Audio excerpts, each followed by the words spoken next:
Halo semuanya, selamat datang di Explainer kita kali ini. Kita bakal ngebahas sesuatu yang benar-benar fundamental, yaitu aturan main dari kekayaan itu sendiri. Kita bakal narik garis mundur jauh ke zaman manusia gua yang paling primitif, terus ngelihat gimana sih hukum yang sama persis ini ternyata mengendalikan perusahaan-perusahaan raksasa global di zaman sekarang. Seru kan? Langsung aja kita mulai. Coba deh pikirin pertanyaan ini.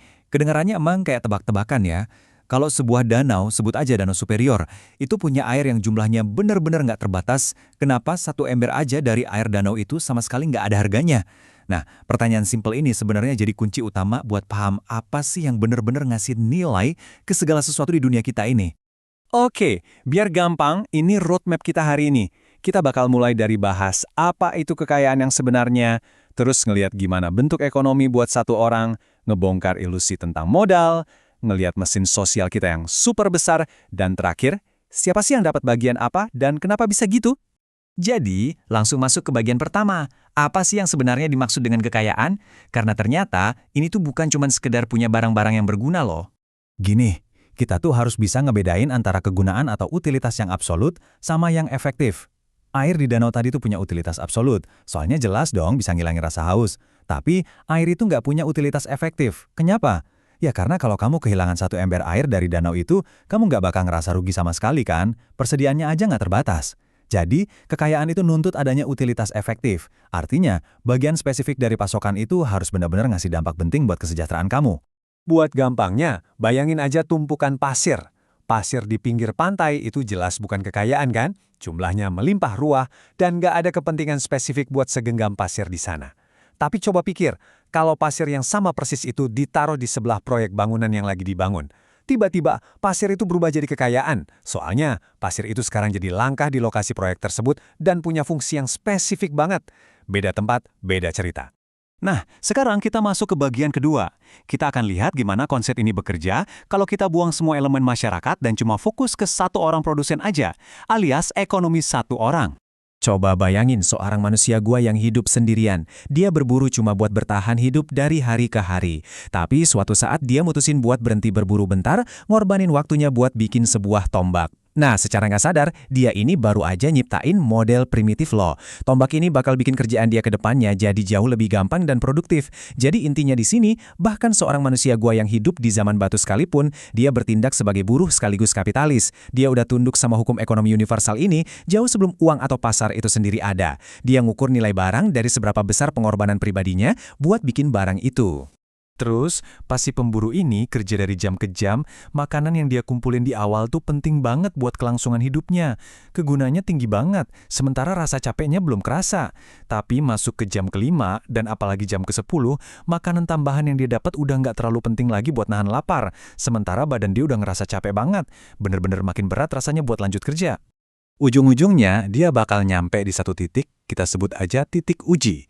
Dia bakal benar-benar berhenti kerja pas di momen dimana rasa capek buat kerja 1 jam lagi itu imbang banget sama manfaat dari makanan terakhir yang dia dapetin. Maksudnya, rasa capeknya itu impas sama untung yang didapat. Nah, begitulah cara manusia primitif ngukur nilai yang sebenarnya. Titik keseimbangan ini selalu ada di setiap keputusan yang kita buat sampai hari ini. Lanjut ke bagian ketiga, ilusi modal. Habis kita paham soal nilai tadi, sekarang kita perlu ngelurusin satu kesalahpahaman yang lumayan gede soal alat yang kita pakai buat nyiptain nilai tersebut.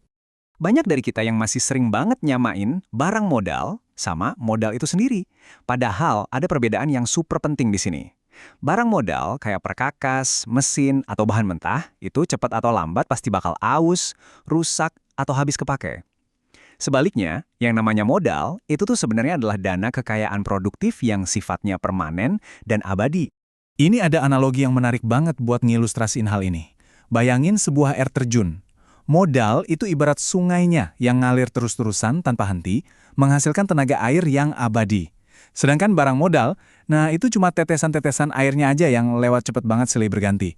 Tetesan airnya bisa jatuh dan hilang, tapi tenaga dari air terjunnya itu sendiri bakal terus bertahan. Keren kan cara mikirnya?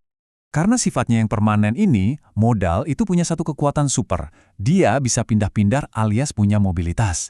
Misalnya gini, Kalau sebuah kapal penangkap ikan paus udah tua dan mau hancur, si pemilik kapal nggak mesti ngebangun kapal baru lagi dong.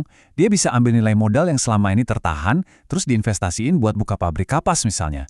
Ini jadi bukti nyata kalau model itu abadi dan bisa nyebrang dari satu industri ke industri lain, biarpun barang fisiknya udah hancur lebur. Oke, sekarang kita melangkah ke bagian keempat, mesin sosial besar. Kita udah siap nih buat zoom out dari manusia gua yang sendirian tadi buat ngelihat organisme industri modern yang ukurannya raksasa banget. Kalau kita perhatiin, masyarakat kita tuh ngorganisir diri mereka jadi kelompok-kelompok spesialis yang saling nyambung satu sama lain.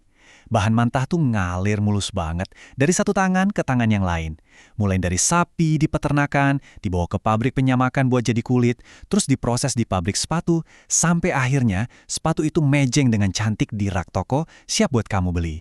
Rantai yang panjang dan rumit ini dinamakan sosialisasi industri. Di zaman sekarang, kita kan nggak lagi bikin barang dari nol sampai jadi cuma buat dipakai sendiri. Buat bikin rantai ajaib ini jalan, kamu harus rela ngelepasin produk fisik yang kamu kerjain. Kamu serahin itu ke mesin sosial ini, dan percaya banget kalau hukum yang ada di masyarakat bakal ngelindungin hak milik kamu. Alias, kamu nggak perlu lagi jaga hartamu pakai tombak kayak manusia gua tadi. Artinya apa? Ya artinya, seorang pekerja di pabrik sepatu zaman sekarang nggak mungkin kan dapat gaji dalam bentuk sepatu fisik. Mereka dapat kompensasi berupa nilai abstrak dari utilitas spesifik yang udah mereka tambahin ke bahan mentah tadi. Nah, ngomongin soal nilai yang mereka dapat, ini ngebawa kita ke teka-teki terakhir dan yang paling besar dari semua ini. Masuk ke bagian kelima dan terakhir kita. Siapa yang dapat apa dan kenapa bisa gitu? Gimana sih cara mesin sosial raksasa ini mutusin siapa yang digaji berapa? Jawabannya ada di sebuah proses yang kita sebut distribusi. Kalau proses produksi itu kan ibarat nyatuin banyak hal buat ngebikin sebuah barang besar. Nah, distribusi ini kebalikannya. Dia itu ngebongkar dan ngebagi-bagi lagi kekayaan total masyarakat ini jadi porsi-porsi yang benar-benar pas sesuai sama kontribusi masing-masing orang. Secara keseluruhan, produk sosial ini dibagi ketat banget ke 3 wadah utama. Ada upah yang disisihin buat para tenaga kerja, ada bunga buat si pemilik modal, dan ada laba murni buat pengusaha atau orang yang ngegabungin dan ngatur bisnisnya jalan. Emang sih di dunia nyata kadang satu orang aja bisa ngejalanin 3 fungsi ini sendirian, kayak pemilik warung kecil misalnya. Tapi tetap, dalam buku besar ekonomi, kita harus selalu misahin imbalannya berdasarkan fungsi spesifiknya masing-masing. Buruh nyumbangin tenaga dan keahlian buat dapat upah, kapitalis ngasih alat dan dana buat dapat bunga, terus pengusaha yang repot ngatur semuanya buat dapetin laba. Nah, poin krusialnya itu ada di sini. Kalau seandainya kita hidup di masyarakat yang benar-benar statis, di mana persaingannya berjalan mutlak tanpa gesekan sedikit pun, coba tebak, apa yang terjadi? Keuntungan murni buat seorang pengusaha itu sebenarnya bakal merosot jatuh sampai menyentuh angka 0. Iya, 0. Jadi ujung-ujungnya cuma tenaga kerja dan modal doang yang bakal otomatis nyerap seluruh nilai keluaran industrinya. Dan fakta tadi ninggalin satu hal buat kita pikirin bareng-bareng nih. Kalau persaingan yang sempurna aja bisa ngehapus laba murni, terus di dunia nyata kita sekarang yang perubahannya super dinamis ini, siapa dong yang sebenarnya lagi meraup laba raksasa atau surplus itu? Kekuatan apa sih yang mindah-mindahin profit di zaman sekarang? Wah, ini pertanyaan yang pastinya bakal bikin kamu ngelihat dunia bisnis dengan cara yang beda ya.